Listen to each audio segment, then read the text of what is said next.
The letter states, quote, Elon is Illuminati child. He is a front put in place generations ago and with teams of Luciferians propping him up as a puppet before nations. He is helping lead the great deception, and he's also ready with the mark of the beast, end quote. And of course, we're talking about the passages from Revelation 13, the image of the beast that must be worshipped, the mark of the beast that is presented. Even if what these folks might be planning is not the exact prophecy fulfillment as intended in the scriptures, one has to admit that there's no way to deny the overlap of circumstances here in imagery and in reality. It's no longer different. The metaphor is reality now. So Elon's mother, May Musk Halderman, was born in 1948. Now, lots of interesting things happened in 1948, and if we just take a glance at a list of celebrities that were born in 1948, you can say that they have been important in culture, in society. And of course, that could be said for anyone born around that era who became entertainers or sports figures or people that were of high influence in society. So it's not to say that there's any major significance, but just to show a list of those that were also born in 1948. So she was born in Canada, and she's actually a twin and one of 5 children. And here's an image that she tweeted out back in May 15th, 2017, which, if you know about history, May 15th happened to be a day a particular war began in the Middle East back in 1948. Now, the thing about twins, too, I'll just mention that there's always something interesting about twins, and we know that people of more nefarious origin, especially in our secret governments, seem to take an interest on twins as well. So, something to keep in mind. Now, there's an MSM article that was published in June of 2018 in the money section, and it states, quote, in 1952, when Musk was only 4 years old, this is May Musk, her parents flew the family 22,000 miles around the world in a plane her father had bought in pieces from Canada, according to the New York Times. Also, during her childhood, she and the family would often explore the Kalahari Desert searching for its mystical lost city. They retraced the footsteps of Canadian adventurer William Leonard Hunt, alias Guillermo Farini, who claimed he had found the ruins of a massive ancient city while crossing the treacherous desert in 1885. Dozens of expeditions over the following century were launched in vain to find the lost civilization. So, already, we're talking a major exposure to just all this ancient, mystical stuff. The occult that has been hidden. Her family apparently was on an exploration to discover these things. I mean, you think maybe the eye of secret intelligence were on these folks, or at least helping or assisting or maybe even funding the whole thing. So getting back to the letter here, it mentions May's father, Joshua Haldeman, and I did a little bit of digging on him. Now, the letter mentions that he was arrested in Canada for the crime of technocracy. Now, this was interesting because as I started to look into who Joshua Haldeman was, I found a couple interesting things to consider. First off, according to elonmusk.info, this is Elon's grandfather, Joshua Norman Haldeman, who was a chiropractor, political activist, pilot, cowboy, adventurer, and had an all-around entrepreneurial spirit. Born on November 25th, 1902 in Crow Wing, Minnesota, though his family relocated to Heber, Saskatchewan in 1906 or 1907, he passed away in 1974 in a plane crash. Now, again, this website, elonmusk.info, with the extension here, goes into the history, his chiropractic background, which he started a chiropractic school between 1922 and 1926, and he went back to farming between 1927 and 1934. And it says here, however, due to the Dust Bowl conditions and the Great Depression starting, Joshua lost his farm to creditors around 1934, when he could no longer make payments for equipment he had purchased with a bank loan. So he was very upset about that. This supposedly left him leery of financial institutions and bureaucracies throughout his life and led to his avid social/political involvement. Due to the farm loss, he worked various jobs, etc., etc. And this, again, this timeline ends in 1936.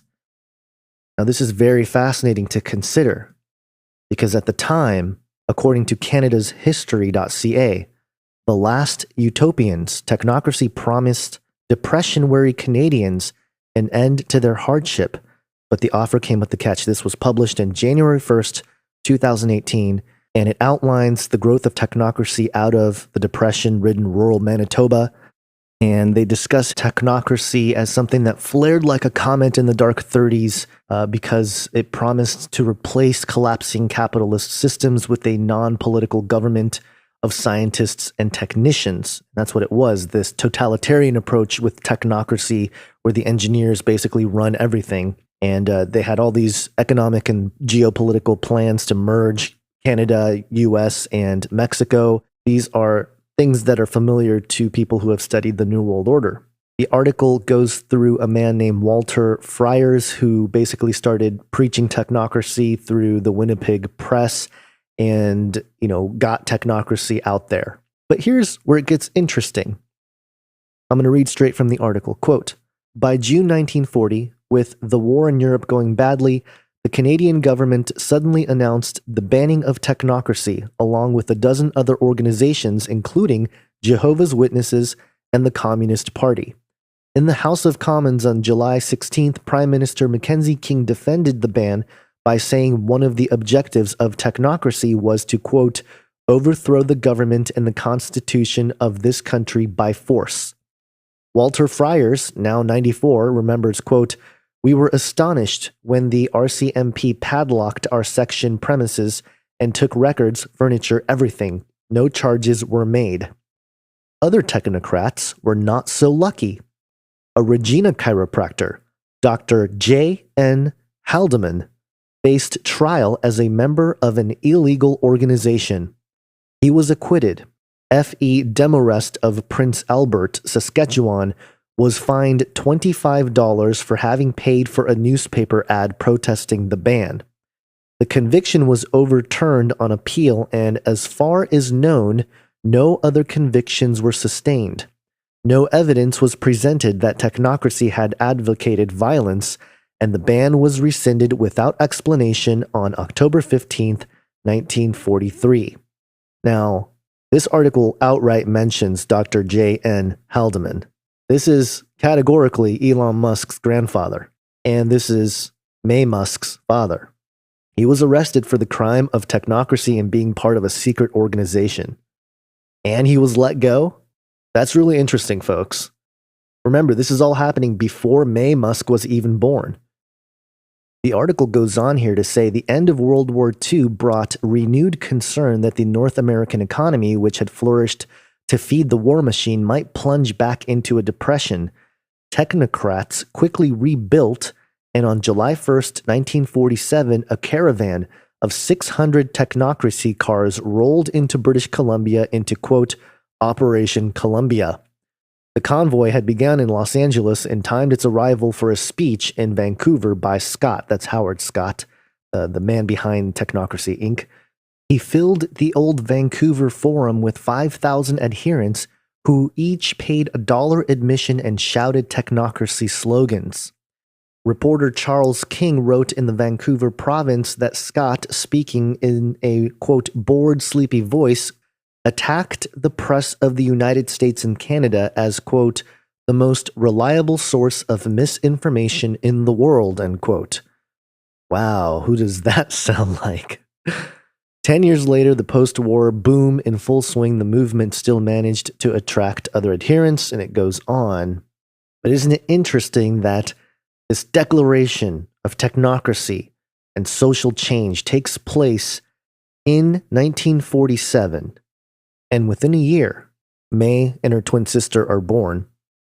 And of course, July 1947, I believe, is also the Roswell crash and that whole situation. So Many strange things going on in that time, not the least of which also, I believe, 3 months after the Roswell crash is the birth of Hillary Rodham Clinton, which, if we're talking about weird Genesis 6 stuff going on, 3 months might be enough time to, just a theory. The focus seems to be in that era because it seems to have been a moment where things changed and shifted in a very dramatic way that helps us understand why we're at where we're at today. And that's including the positive and the negative aspects of the flourishing of a technocratic society, which is what we're in now, and what the agenda is behind that. And if you think of it in those terms, then it's quite possible that people are being bred to be world leaders. And that's something that seems to make sense in light of today's pseudo international corporate systems that are pretty much at the top being run by a single entity. So, for the first time in recorded human history, or at least publicly acknowledged, academically acknowledged history, we have this technology that can manipulate humans in so many powerful ways that it is almost inevitable that such capacities would be abused. And what we're learning in this decade is that, yes, in fact, it has been abused, and algorithms that were known to create addictive loops in your brain were implemented in social media as part of the fabric of how humans interacted and communicated with each other. And you can't totally blame the technocrats by themselves because the population at large had to buy into it as well. And everybody bought into it because it was new and shiny. Nobody took the time to stop and think of the potential risks and dangers. Although, having lived through that entire era of the explosion of social media, I can tell you that there was this unspoken, eerie suspicion about the entire thing. But people responded in such positive ways on the outside. They became as superficial as the platforms were presenting them to be. And I noticed the personality changes and shifts in behavior within people all around me, including myself. And so we live in this very strange time where if we look back sociologically, we will recognize many, many changes that came about with the construct of social media, which could not have happened unless the communication technologies were in our hands. So even though they figured out these algorithms many years ago, they couldn't really implement it at a large scale until these types of communication devices between people were available, because there's a thing called the network effect. And once a network effect takes hold, then things can grow much quicker, much faster, and you can spread it like wildfire.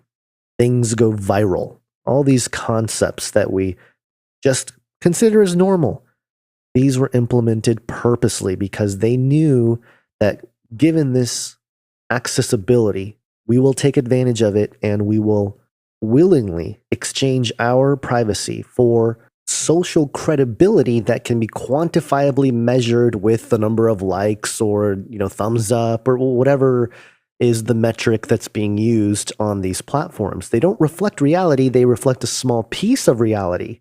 And, how many people would look at these things and like it or love it and not, give it a thumbs up or not share it or whatever. So it doesn't reflect reality, but in this occasion, perception becomes reality. And that's the danger here of this technology. The perception of ourselves is being warped and manipulated. And that's why we're seeing suicides and things of that nature happen to young people, especially because this is all they know. And it's really important to let them know that, no, this is not all there is. This is not reality. This is just a reflection, a small piece of it that we are seeing being documented into this giant technium that we're all living in here. So at the very least, I was able to verify that, in fact, Elon Musk's grandfather was a technocrat, and he seems to have been arrested as part of the ban of technocracy in Canada in the early 1940s, and he was also let go. And then, of course, getting back to the birth of May in 1948, and then, her life and her account of traveling the world and looking for, ancient lost cities and stuff like that. That does not happen randomly. Why are technocrats suddenly traveling around the world looking for ancient ruins? That's a very good question, isn't it? And again, it's not impossible to think that multiple people, higher ups, alphabet soup agencies, and the rest were aware of this situation, or perhaps even assisting in it. Now, there's also another element to the letter here that mentions May Musk's connection to Charles Manson. The claims that were presented in the letter I was not able to verify, but I'll share them with you. First off, that May Halderman, this is before she was May Musk, was arrested at age 23 in the Manson roundup. And that's something, again, I couldn't find anything on it. The letter also claims that there is a picture of May in the first original Helter Skelter book, and states that there's many reprints and fake copies. Again, I have no clue. There's no way for me to verify that, but I will share it with you all. The third thing that's mentioned here is that Tosca was conceived during a prison visit to Charlie Manson, suggesting that Elon's sister was not conceived by Elon Musk, who, by the way, as I was looking into for this video, discovered that he actually had a child with his stepdaughter. So that's the kind of folks we're dealing with. Elon Musk's alleged blood father, Elon Musk, having children with their stepchildren. But getting back to May and Charlie Manson, the claim in the letter here is that Tosca was conceived during a prison visit with Charlie Manson. And the claim here is that May Musk, or May Halderman, called herself Light, as in, L-I-G-H-T, I am light, like Lucifer is light, bought a van load of TVs and delivered them to the Manson gang, and instigated race riots and created chaos. And the author of the letter also mentioned that the Manson crew here, or the people assisting the Manson crew, were also working with the Imola Lane State Mental Hospital. And I looked up the Imola Lane State Mental Hospital, and it's definitely an old hospital. There are articles written about the mystery of the asylum, and there is a NapaValleyRegister.com 2-part article talking about Napa's insane asylum. And there were, at one point in the 1960s, 5,000 residents at this asylum. And it makes you wonder what kinds of experiments were conducted on these people that were basically considered castaways, or, folks that weren't able to function in society. The letter also states that May was connected to the Bilderberg, Rothschilds, and Rockefellers, etc., which would make sense if we look at the connection to the technocracy with her father, Joshua Halderman. It's very likely that they knew each other. And it suggests that May was perhaps put in place to help out the Manson family in some way, saying that she made many connections, had many prisoner armies and loyal followers. She hooked them up with the TVs and everything luxurious in prison and out of prison, and that May was into African witchcraft, which would make sense. She was in South Africa as a young girl.